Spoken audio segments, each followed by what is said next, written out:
அனைவருக்கும் வணக்கம். நான் உங்கள் 5ஆம் தலைமுறை ஜோதிடர் ராம்குமார் ராஜேந்திரன். நம்ம இன்னைக்கு பார்க்க போகிற தலைப்பு மகர ராசி அன்பர்களுக்கு உங்களுடைய ராசிக்கு 8ஆம் இடமான சிம்ம ராசியில் சூரிய பகவானுடைய பெயர்ச்சி. இந்த சூரியனுடைய வீட்டில் சூரியன் மற்றும் கேது ஆகிய 2 கிரகங்களுடைய இணைவுகளானது நடைபெறவிருக்கு. இந்த நிகழ்வு கிரகண யோகம் என்று அழைக்கக்கூடியதுங்க. ஆகஸ்ட் மாதம் 17ஆம் தேதி முதல் செப்டம்பர் மாதம் 16ஆம் தேதி வரை நடைபெறவிருக்குங்க. இந்த நிகழ்வு சுமார் 18 ஆண்டுகளுக்கு பிறகு சிம்ம ராசியில் நடைபெறவிருக்கு. இந்த நிகழ்வு காலகட்டங்களில் இதுவரை இருந்து வந்த எதிர்மறை விளைவுகள் அப்படிங்கிறது குறையக்கூடிய காலகட்டமாக இருக்க போகுது. ஸோ எதெல்லாம் உங்களுக்கு நெகட்டிவாக நடந்துட்டு இருந்தது, எதெல்லாம் ஒரு வாய்ப்புகள் இருந்து அந்த வாய்ப்பை பயன்படுத்த முடியாமல் இருந்தது, நினைக்கணும் அதாவது இது நடக்கணும் அப்படின்னு நினச்சிங்க இல்லையா, அந்த விஷயங்கள் நடக்காமல் இருந்தது. இந்த மாதிரி நெகட்டிவான விஷயங்கள் எல்லாமே உங்களுக்கு பாசிட்டிவாக மாறக்கூடிய ஒரு காலகட்டமாக இருக்க போதுங்க. ஸோ இந்த கிரக இணைவுகள் காலகட்டங்களில் மகர ராசி அன்பர்களுக்கு எந்த விதமான அற்புதங்கள் மற்றும் சிறப்புகள் கொடுக்க போகுது அப்படிங்கிறத இந்த காணொலியில் தெளிவாகவும் துல்லியமாகவும் பார்க்கலாங்க. நம்ம சேனலை ஃபஸ்ட் டைம் பார்க்குறவங்க அதை சப்ஸ்கிரைப் பண்ணிக்கோங்க, பெல் பட்டனை கிளிக் பண்ணி ஆல் ஆப்ஷன் கொடுத்துக்கோங்க.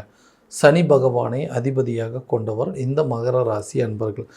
எல்லா விஷயத்தையும் தைரியத்தோடு செயல்படக்கூடிய நபர்கள், துணிச்சல் மிக்கவர்கள், செய்யும் வினைகளுக்கு ஏற்ப கர்ம பலனை அனுபவிக்கக்கூடிய நபர்களும் இந்த மகர ராசி அன்பர்கள் தான். நம்ம என்ன செஞ்சோமோ அதுக்குண்டான பலனை நம்ம அனுபவிப்போம் அப்படிங்கிறது உண்மையாக நம்பக்கூடிய இந்த ராசிக்காரர்களும் மகர ராசிக்காரர்கள் தான். எந்த ஒரு விஷயத்திலும் யாரோட தயவும் இல்லாமல் வாழக்கூடிய நபர்கள், யாருடைய தயவை என்னைக்கு எதிர்பார்த்ததில்லை, யாருடைய உதவியையும் எதிர்பார்த்ததில்லை. தனக்கு என்ன விஷயம் சரின்னு படுதோ அந்த விஷயத்தை ஸ்ட்ரைட்டாக செஞ்சு முடிச்சுட்டு போயிட்டே இருக்கக்கூடிய ராசிக்காரர்களும் இந்த மகர ராசிக்காரர்கள் தான். கடந்த சில நாட்களாக பார்த்திங்கன்னா காலகட்டங்களாகவே நிறைய விஷயங்கள், அதாவது தொழில் ரீதியாக இந்த மகர ராசி என்பவர்களுக்கு நிறைய ஆப்பர்ச்சுனிட்டிஸ் அப்படிங்கிறது இல்லாமல் போயிடுச்சுங்க. நிறைய தடைகள் அப்படிங்கிறது வந்துருச்சு. ஒரு பிஸ்னஸ் பண்ணுறோங்க, அந்த பிஸ்னஸில் ப்ராஃபிட் அப்படிங்கிறது இல்லை, அந்த பிஸ்னஸை அடுத்த லெவலுக்கு என்னால் கொண்டு போக முடியல, எதை பண்ணாலும் நஷ்டமாகுதுங்க, எதை பண்ணாலும் விரயமாகுது, லாபம் வர மாதிரி இருக்கான திடீர்னு ஏதாவது ஒரு விதத்தில் அது பெரிய லாஸஸாகவே போயிட்டுருக்குங்க. இந்த நிலையிலேருந்து வெளியே வரதுக்கு நிறைய போராடிட்டே இருக்காங்க, என்னால் மீண்டு வெளியே வரவே முடியலன்னு யோசிக்கிறவங்களுக்கு தொழில்துறையில் மகர ராசி அன்பர்களுக்கு இது ஒரு பொன்னான காலகட்டமாக இருக்க போதுங்க. தொட்டது தொடங்குங்க, தொட்டதெல்லாம் பொண்ணாக மாறக்கூடிய ஒரு காலகட்டங்கள். ஸோ இந்த பிஸ்னஸில் நல்ல ஒரு ப்ராஃபிட் அப்படிங்கிறது இருக்குங்க. புதுசாக ஸ்டார்ட் பண்ணணும் அப்படின்னு நினச்சிங்கன்னா புதிய தொழிலை தொடங்குவதற்கான வாய்ப்புகள். ஒரே விஷயத்தை தாங்க நிறைய 2-3 பேர் பண்ணிகிட்ருக்குறோம், ஆனால் அவங்களோடதெல்லாம் நல்லபடியாக போயிட்டுருக்கு, என்னோடது ஏன் இப்படி போகுது அப்படின்னு சொல்லி குழப்பத்தில் இருக்கக்கூடிய நபர்களுக்கு உங்களுடைய பிஸ்னஸை கண்டிப்பாக கரெக்டான விதத்தில் சக்ஸஸ் பண்ணி கொண்டு போகக்கூடிய ஒரு காலகட்டமாக இருக்க போதுங்க. எல்லாமே நல்ல ஒரு லாபகரமான சூழல் அப்படிங்கிறது ஏற்படக்கூடிய ஒரு தருணமாக இருக்க போதுங்க. யாருடைய எதிர்பார்ப்பும் தயவும் இல்லாமல் தனியாக நின்று சாதிக்கக்கூடிய காலகட்டங்கள், எல்லாத்தையும் விளக்கக்கூடிய ஒரு தருணமாக இருப்போது. யாரெல்லாம் சரியாக ஒர்க் பண்ணல, யாரெல்லாம் பார்ட்னர்ஸில் பிரச்சனையாக இருக்கிறாங்க, யாரெல்லாம் மூலமாக தொழிலாளர்கள் மூலமாக நமக்கு பிரச்சனை இருக்குது அப்படிங்கிறத தெரிஞ்சு அதெல்லாத்தையும் விளக்கி அந்த ப்ராப்ளத்தை சால்வ் பண்ணி நீங்கள் ஸ்டார்ட் பண்ணி அதை ஒரு சக்ஸஸாக கொண்டு போகிறதுக்கான ஒரு சூழல் இங்கே ஏற்படுங்க. வேலை செய்கிற நபர்களுக்கு தங்களுடைய வேலையில் நிறைய பிரச்சனைகள் அப்படிங்கிறது சந்திச்சிருப்பீங்க. ஏன்னா கூட வேலை செய்கிறவங்களே தேவையில்லாத விதத்தில் உங்களை ஏதாவது ஒரு பிரச்சனையில் மாட்டி விடணும் அப்படின்னு நினைக்கிறதும், அதே நேரத்தில் உங்களுடைய உயர் அதிகாரங்களுக்கு ஏதாவது ஒரு விதத்தில் தொந்தரவு பண்ணுறதும், பிடிக்காத துறையில் போய் வேலை செய்யணும்னு சொல்கிறதும், பிடிக்காத வேலையை உங்களுக்கு திணிச்சு இந்த வேலையை நீ செஞ்சு முடிக்கணும்னு சொல்கிற மாதிரி நிறைய சூழ்நிலைகள் அப்படிங்கிறது உங்களுக்கு சாதகமற்ற நிலை அப்படிங்கிறது ஏற்பட்டிருக்கும். அந்த நிலைகள் மாறக்கூடிய ஒரு காலகட்டமாக இருக்க போதுங்க. ஒரு வேலையிலேருந்து இன்னொரு வேலைக்கு மாறுறதுக்கான முயற்சிகள் கூட இந்த நேரத்தில் வெற்றி பலன் அப்படிங்கிறது கொடுக்கும். புதிய வேலை தேடிட்டு இருக்கிறவங்களுக்கு புதிய வாய்ப்புகள் அப்படிங்கிறது இருக்குங்க. வேலை செய்கிற இடத்துல இது வரைக்கும் உங்களுக்கு இருந்து வந்த பிரச்சனைகள் விலகி நல்ல ஒரு பாராட்டை பெறக்கூடிய ஒரு காலகட்டமாக இருக்க போது. இது வரைக்கும் உங்கள் குறையை மட்டுமே கண்டுபிடிச்சிருந்தவங்க உங்களுடைய அதாவது நல்ல விஷயங்கள் என்ன, உங்களுடைய ஆக்டிவான விஷயங்கள் என்ன, உங்களுடைய திறமைகள் என்ன, உங்களுடைய தகுதி என்ன அப்படிங்கிறத தெரிஞ்சுக்கிட்டு அதுக்குண்டானபடி ஒரு ப்ரொமோஷன் கொடுக்குறதோ ஒரு சேலரி இன்க்ரிமெண்ட் கொடுப்பதற்கான வாய்ப்புகள் அப்படிங்கிறது ஏற்படுங்க. எல்லாருடைய ஆதரவையும் பெறக்கூடிய ஒரு காலகட்டமாக இருக்க போதுங்க இந்த மகர ராசி அன்பர்களுக்கு. அதே நேரத்தில் உங்களுக்கு நிறைய பொறுப்புகள் அப்படிங்கிறது வருங்க, பதவி உயர்வு அப்படிங்கிறது கிடைக்கும், ரெஸ்பான்சிபிலிட்டிஸ், அதாவது இந்த வேலையை உங்களால் தான் செய்ய முடியும் அப்படிங்கிறத ப்ரூவ் பண்ணக்கூடிய ஒரு காலகட்டமாக இருக்க போதுங்க. திருமணம் சம்மந்தப்பட்ட யோகங்கள், இந்த திருமணம் அப்படிங்கிற ஒரு விஷயங்கள் கரெக்டான விதத்தில் காலாகாலத்தில் நடந்திருந்தது அப்படின்னா இன்றைக்கி இந்த பிரச்சனை இருந்திருக்காதுங்க.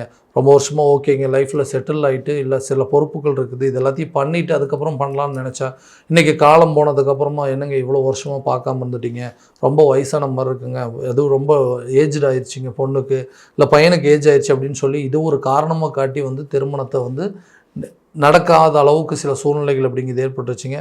அந்த நிலை அப்படிங்கிறது மாறுங்க. கரெக்டான ஏஜில் கரெக்டான விதத்தில் உங்களுக்கு ஒரு நல்ல வரன்கள் அப்படிங்கிறது உங்களுக்கு அமையக்கூடிய காலமாக இருக்க போது. ஸோ யாரெல்லாம் வேண்டான்னு சொல்லி விட்டுட்டு போனாங்களோ அவங்களே வந்து உங்களை தேடி வந்து ஒரு பொண்ணு கொடுக்கறதுக்காக இருக்கட்டும், ஒரு மாப்பிள்ளை வந்து ஓகே சொல்கிறதா இருக்கட்டும்ங்க, அந்த மாதிரி நிகழ்வுகள்லாம் நடக்குங்க. தோஷங்கள் மூலமாக இருந்தும் அந்த பிரச்சனைகள் வந்து திருமண தடையாகவே பெருசாக கொடுத்துட்டு இருந்ததுங்க. அதுக்கு உங்களுடைய ஜாதகத்துக்கு தகுந்தபடி சில அலைன்ஸ் அப்படிங்கிறது உங்கள் வாழ்க்கையில் கண்டிப்பாக அமையுங்க. ஸோ திருமணத்திற்கு பிறகு கணவன் மனைவிக்கு இடையே இருக்கக்கூடிய சில பாதிப்புகள் அப்படிங்கிறது, தேவையில்லாத மிஸ் அண்டர்ஸ்டாண்டிங் அப்படிங்கிறது, சண்டை சச்சரவுகள் அப்படிங்கிறது கொஞ்சம் கொஞ்சமாக விலகுங்க. ஏன்னா எதுக்கு எடுத்தாலும் சண்டை போட்டு ரெண்டு பேர்த்துக்குள்ள தேவையில்லாத ஈகோ அப்படிங்கிறது வந்துருச்சு. நான் சொல்கிறது பெருசா, அவங்க சொல்கிறது பெருசா, என் மேலே தப்பா அவங்க மேலே தப்பான்னு சொல்லி ஒருத்தருக்கு ஒருத்தர் குறைகளை மட்டுமே சொல்லிகிட்டு இருக்கிறோமே தவிர அந்த நிறைகள் என்ன அப்படிங்கிறது தெரிஞ்சிக்காமல் இது ஒரு ஆர்கியூமெண்ட்டாகவே கொண்டு போயிட்டு இருந்திருப்பீங்க. அந்த நிகழ்வுகள் அப்படிங்கிறது கொஞ்சம் கொஞ்சமாக விலகுங்க. கணவன் மனைவிக்கிடையே இருக்கக்கூடிய ஒற்றுமைகள் அப்படிங்கிறது மேலோங்கும்.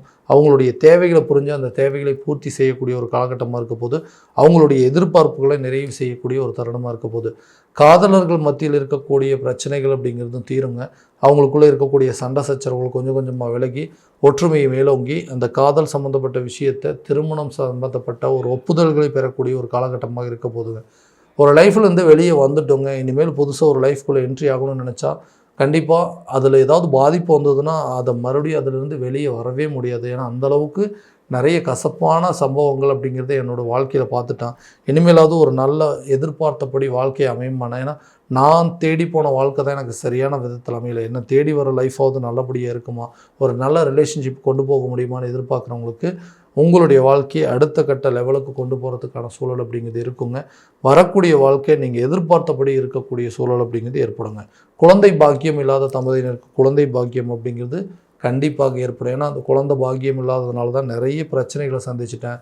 சொந்த வீட்டில் நம்ம வாழ்ந்துட்டுருக்கிற வீட்லேயே மாமியார் மாமனார் மூலமாகவோ நாத்தனார் மூலமாகவோ நிறைய அவமானங்களை சந்திச்சிட்டேன். இந்த இடத்துல கல்யாணம் பண்ணாமல் வேறு எங்கேயாவது பண்ணியிருந்தா நம்ம குடும்பத்துக்கு ஒரு வாரிசு வந்திருக்குமே அப்படின்னு சொல்லி நம்மளை பார்த்து குறை சொல்லக்கூடிய அளவுக்கு சூழ்நிலைகள் ஏற்பட்டிருக்கும். இதனால் நிறைய மன உளைச்சல்களை சந்திச்சிட்டேன். நிறைய ஹாஸ்பிட்டல்லாம் போய் பார்த்துட்டேங்க. வீணாக விரயங்கள் ஏற்பட்டது தான் மிச்சமே தவிர எங்களுக்குன்னு ஒரு குழந்தை பாக்கியமே ஏற்படாமல் இருக்குது. ஸோ புத்திர தடைகள் அப்படிங்கிறது அகலமான்னு கேட்டிங்கன்னா கண்டிப்பாக அகலுங்க. புதிய சொத்துக்களுக்கு உண்டான சேர்க்கை அப்படிங்கிறது ஏற்படுங்க.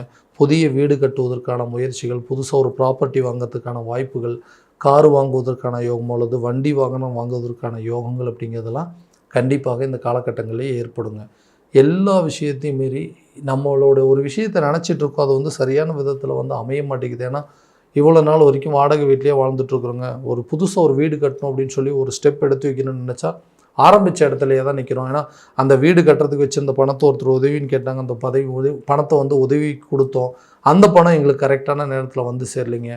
லோன் போட்டால் கூட அந்த லோன் டாக்குமெண்ட் அப்படிங்கிறது ஏதாவது ஒரு விதத்தில் ரிஜெக்ட் ஆகிட்டே இருக்குது. ஸோ இந்த மாதிரி நிறைய விஷயங்களை கடந்து வந்துட்டு, ஏன்னா நிறைய வாழ்க்கையில் கஷ்டத்தங்களை மட்டுமே பார்த்துட்டு இருந்த இந்த மகர ராசிக்காரர்களுக்கு நமக்குன்னு ஒரு சொந்த அமைப்புகள் இல்லையே, சொந்த வீடு இல்லையே, நமக்குன்னு சொந்தமாக ஒரு கார் இல்லையே அப்படின்னு சொல்லி எதிர்பார்த்துட்டு இருந்த நபர்களுக்கு இந்த காலகட்டங்களில் நீங்கள் எதிர்பார்த்த வாழ்க்கையை அமைத்து கொள்ளக்கூடிய ஒரு தருணமாக இருக்க போதுங்க. வீடு கட்டுற யோகம், வண்டி வாகனம் வாங்குவதற்கான யோகம் எல்லாமே கட்டாயமாக இருக்க போதுங்க. அடுத்ததாக கல்வி சம்மந்தப்பட்ட விஷயங்கள். ஓகேங்க, ஒரு ஸ்டடீஸ் அப்படிங்கிறது முடிச்சாச்சு, இதுக்கப்புறம் அந்த படித்த படிப்புக்கு தகுந்த வேலைக்கு போக முடியுமா, பசங்களுடைய கல்வி முடிஞ்சிருச்சு, அவங்களுக்கு கரெக்டான கேம்பஸ் இன்டர்வியூவில் வேலையெல்லாம் கிடைக்குமா அப்படின்னு எதிர்பார்க்குறவங்களுக்கு நிச்சயமாக படித்து முடித்தவர்களுக்கு வேலை வாய்ப்பு அப்படிங்கிறது கிடைக்குங்க. வெளியூர் மற்றும் வெளிநாடு சம்மந்தப்பட்ட கல்வி கற்பதற்கான வாய்ப்புகள் அப்படிங்கிறது இருக்குங்க. வேலைக்கு வெளிநாடு முயற்சி பண்ணுறவங்க கூட இந்த காலகட்டங்களில் கண்டிப்பாக நல்ல ஒரு பெனிஃபிட் இருக்கும். தொழில் ரீதியாக இருக்கக்கூடிய நபர்களுக்கு கூட வெளியூர் மற்றும் வெளிநாடு சம்மந்தப்பட்ட யோகங்கள் அப்படிங்கிறது கட்டாயமாக இருக்குங்க.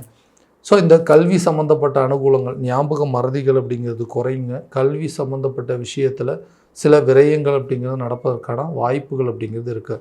ஆரோக்கியத்தில் கட்டாயமாக கவனம் செலுத்தணும். ஏன்னா இது வரைக்கும் 8ஆம் இடத்துல கேது இருந்ததுனால தேவையில்லாத ஆரோக்கியம் சம்மந்தப்பட்ட பிரச்சனைகள் அப்படிங்கிறது வந்துகிட்டே இருந்திருக்குங்க. அது என்னன்னு கண்டுபிடிக்கவே முடியலைங்க. அடிக்கடி உடம்பு சரியில்லாமல் போகுது. ஸோ அதுக்கு கரெக்டாக ட்ரீட்மெண்ட் எடுத்தாலும் சரியாகும்னு சொல்கிறவங்களுக்கு இந்த சிம்ம ராசியில் சூரிய பகவானுடைய பயிற்சி காலகட்டங்களில் ஆரோக்கியத்தில் நல்ல ஒரு முன்னேற்றம் அப்படிங்கிறது இருக்கும். இது வரைக்கும் நீங்கள் எடுத்த ட்ரீட்மெண்ட்டு கண்டிப்பாக உங்களுக்கு சாதகமான சூழல் அப்படிங்கிறது ஏற்படும். கல்வி, அதாவது மருத்துவம் சம்மந்தப்பட்ட விரயங்கள் அப்படிங்கிறது கண்டிப்பாக குறைய போகுதுங்க. கடன் சம்மந்தப்பட்ட விவகாரங்கள், இந்த கடனால் இன்றைக்கி நான் பட்ட அவமானங்களும் வலிகளும் வேதனைகளும் ஏராளங்க. கடன் அப்படிங்கிறது ஒன்று மட்டும் இல்லாமல் இருந்ததுன்னா இன்றைக்கி நான் வாழக்கூடிய லைஃப் நல்ல விதத்தில் இருந்திருக்கும். இந்த கடனால் நிறைய அவமானங்களை சந்திச்சிட்டேன். சொந்த பந்தங்கள் மத்தியில் தேவையில்லாத கெட்ட பேருங்க. குடும்பத்திலேயே எனக்கு எல்லாமே நீ பண்ணதுனால தான், உன்னால தான் இந்த பிரச்சனைன்னு சொல்லி குடும்பமே என்னை ஒதுக்குற அளவுக்கு சில சூழ்நிலைகள் ஏற்பட்டுருச்சு. அந்த நிகழ்வுகள் அப்படிங்கிறதுல மாறுங்க. கடனை கண்டிப்பாக அடைப்பீங்க.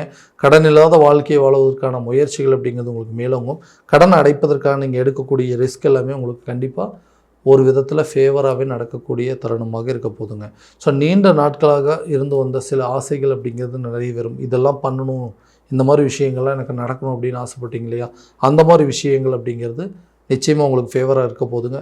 பழைய சட்ட சிக்கல்கள், சட்டம் சம்மந்தப்பட்ட சில விவகாரங்கள், கோர்ட்டு கேஸு பிரச்சனை எல்லாமே உங்களுக்கு ஒரு முடிவுக்கு வரக்கூடிய ஒரு காலகட்டமாக இருக்க போது. வருமானங்கள் அதிகரிக்குங்க. புதிய பொருட்கள் அப்படிங்கிறது உங்களை தேடி வரக்கூடிய ஒரு காலகட்டமாக இருக்க போது. வேலை செய்கிற இடத்துல மேலதிகாரிகளுடைய கடின உழைப்புகளை பாராட்டக்கூடிய தன்மைகள் அப்படிங்கிறது இருக்கும். உங்களுடைய ஹார்ட் ஒர்க் அப்படிங்கிறத கண்டிப்பாக மோட்டிவேட் பண்ணுறதுக்கான சூழல் அப்படிங்கிறதால ஏற்படுங்க. இது வரைக்கும் நம்ம பார்த்ததெல்லாம் கோச்சார ரீதியான பலன்கள் மட்டும்தான். இந்த பலன்கள் அனைத்தும் உங்களுக்கு நடக்குமானா உங்களுடைய சுய ஜாதகத்தை முழுமையாக தெரிஞ்சுக்கிட்டு அதற்குண்டானபடி ஒவ்வொரு முயற்சி எடுக்கும்போது வாழ்க்கையில் எல்லா விதமான வெற்றிகள் அப்படிங்கிறது உங்களுக்கு நிச்சயம் நடக்குங்க. ஸோ உங்கள் ஜாதகத்தை எங்கிட்ட பார்க்கணும் அப்படின்னு விருப்பப்பட்டீங்கன்னா கீழே தெரியிற நம்பருக்கு காண்டாக்ட் பண்ணி அப்பாயின்மெண்ட் ஃபிக்ஸ் பண்ணிக்கோங்க. அல்லது வாட்ஸ்அப் மூலமாக உங்களோட ஜாதகத்தை அனுப்பிச்சி வச்சிங்க அப்படின்னா தெளிவான முறையில் கணிச்சு துல்லியமான பலன்கள் அப்படிங்கிறது உங்களுக்கு தெரியப்படுத்தப்படுங்க. மீண்டும் அடுத்த காணொலியில் உங்களை சந்திக்கும் வரை உங்களிடமிருந்து விடைபெறுவது உங்கள் ராம்குமார் ராஜேந்திரன். நன்றி.